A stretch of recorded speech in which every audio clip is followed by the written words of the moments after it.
Nirmahi, the altruist. Santosh and his friends were contemplating an unconventional winter outing. After mulling over various options, they decided on skiing in the ice-clad mountains. In the area surrounding Mumbai, snow was a commodity just heard of or watched in Western movies or a few Hindi films. Exposure to skiing was a further matter.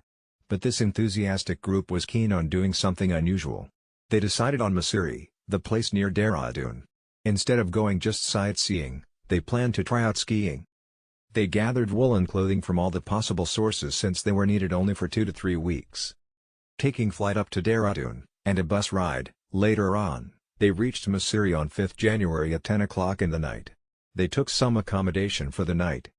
The swing of atmospheric temperature from 25 degrees to -5 degrees Celsius was adding enthusiasm to their spirit.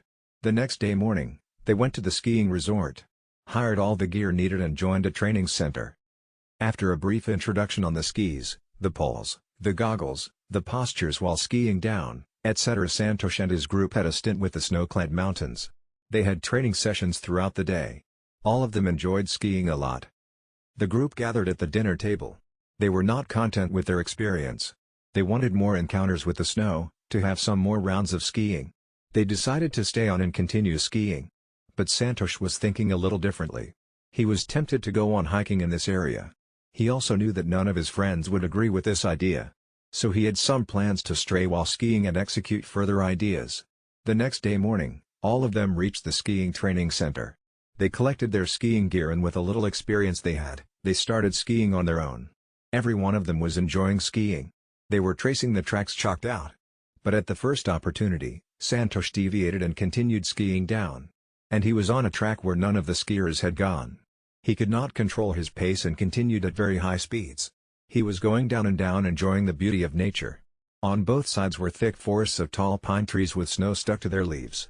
The forest was so dense that the sun's rays were not able to penetrate it. After about 15 to 20 minutes of skiing down at high speeds of 40 to 50 km/h, Santosh realized that he had come far away from their side of skiing. He could get some control over his speed. Just then, he spotted a person at some distance. At the temperature of -20 degrees Celsius with ash on his body, completely naked, he was walking away from the path. Santosh tried shouting for help, but that person could not hear him. The sadhu just disappeared into the forest. Santosh was now getting scared. He wondered whether his decision to take a diversion for an adventure was right. He was still skiing down, but now at slower speeds. He spotted another sadhu with just a small linen cloth covering his privates, meditating, his eyes closed, standing on one leg. Santosh reduced his speed further and somehow came to halt a little away from meditating sadhu. Santosh put aside his poles, folded his hands, and spoke in Hindi, "Guruji, I need your help. I am lost." After a few minutes, Sadhu opened his eyes. Without moving even a bit in that posture of standing on one leg and the other leg folded, he said, "Who are you?" Santosh bowed with folded hands and said, "I am Santosh. I am on my skiing practice but lost my way." "Okay. There is a small village about 8 kilometers away. There you can get some transport. How do I reach that place?" "If you take the right turn and walk down, you can reach in an hour." Santosh thanked the sadhu and started walking rightward, which was going up, with his skis and poles in his hands. Hardly he had walked a few steps when Santosh heard the sadhu saying, "But my son, you will have to hurry up. In about 10 minutes, I see that a snowstorm is coming. If you get delayed, you'll be caught in the mid of the snowstorm." "Oh my God! Then what should I do, Guruji?" Santosh was worried. "In 5 minutes, I will start for a cave that is just 2 to 3 minutes away from here. But its approach road is not straightforward. I suggest you wait and come with me. We will take shelter there. After the storm settles down, I will take you to the nearby village. Probably, you will get transport from there. But now you take off your skis as we have to walk upwards." Santosh was comforted by Sadhu's words. Sadhu went into his trance again. After silence for about 3 minutes, Sadhu said, "Let us get going." He bent down and with ease lifted the skis. Santosh held the poles and both of them started walking up the small hill. Though a bit scared, Santosh was enjoying this experience.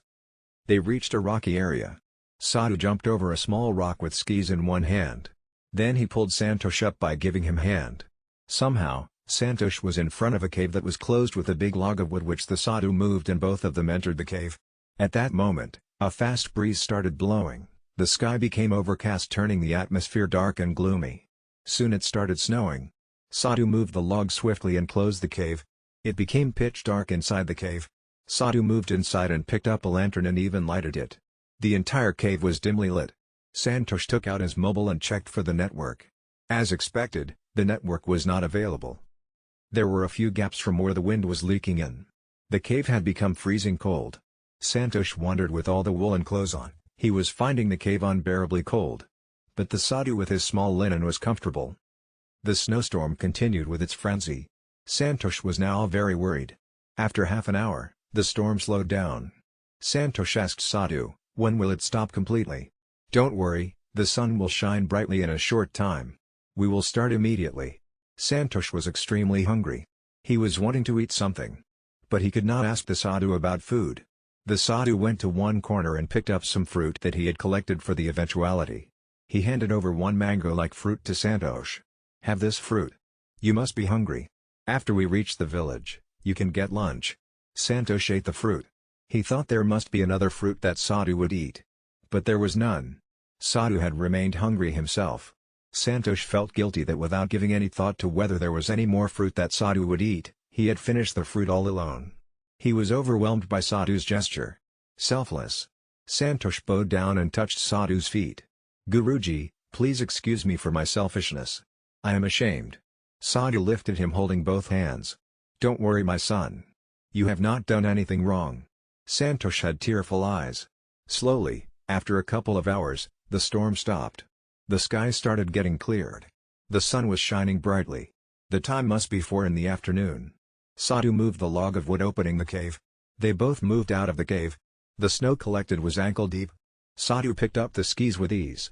Santosh picked up the poles. And they started. After a walk for a short time of half an hour, Santosh was greeted with wonderfully blooming flowers. Cobra lily, Himalayan balsam, Himalayan hogweed, forget-me-not, edelweiss, blue poppies, blue geranium, aster, etc., plus many more varieties. Sadhu said, "The divine, many persons seek within, is right in front of you. Just look and breathe in the fragrant air." Santosh was exhilarated. He tried to memorize the picture in his mind. He took out his mobile phone and took pictures.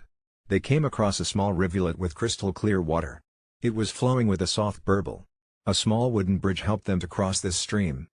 Soon Santosh could see some signs of habitation. They had reached the village. Sadhu told Santosh to check whether he got a network connection. Santosh was surprised that Sadhu staying in a cave was aware of the latest technology. Santosh was delighted that he was connected with the outside world. Sadhu guided Santosh to an auto rickshaw stand and turned back. Santosh was overwhelmed. He again bent down and touched Sadhu's feet.